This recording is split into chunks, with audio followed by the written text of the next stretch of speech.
Hello बच्चों, let's see the question.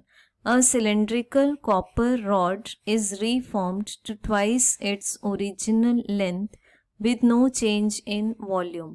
The resistance between its ends before the change was capital R. Now its resistance will be option A 8R, option B 6R, option C 4R and option D is 2R. So question के की concept के according wire की length को double किया गया है but उसके volume में कोई भी चेंजेस नहीं होते. सो अगर हम इनिशियल वॉल्यूम को मान लें V1 एंड फाइनल वॉल्यूम को V2. तो पहले डायग्राम के अकॉर्डिंग इस कॉपर रॉड का लेंथ है L और एरिया ऑफ क्रॉस सेक्शन है ये, this is area of cross section, ये है हमारे पास में A. So V1 equals to V2 since volume of a rod is area into length where area is the area of cross section. So V1 को हम लिख सकते हैं A1 L1 and V2 को लिख सकते हैं A2 L2. अब क्वेश्चन में गिवन है कि L1 हमारे पास में सिंगल लेंथ है और हम बाद में इस लेंथ को डबल कर देते हैं. So this is A2 into twice of L.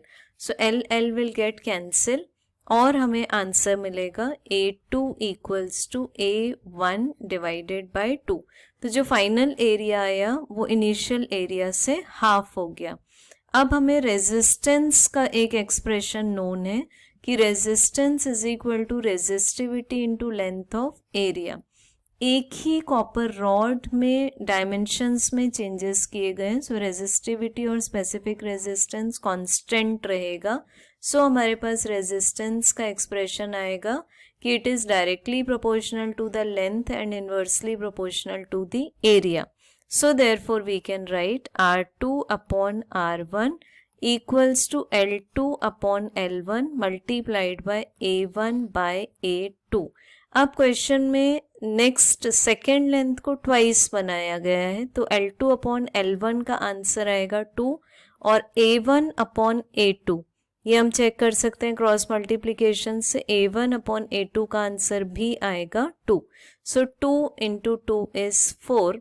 सो हमारे पास R2 इक्वल्स टू आ गया 4 टाइम्स ऑफ R1.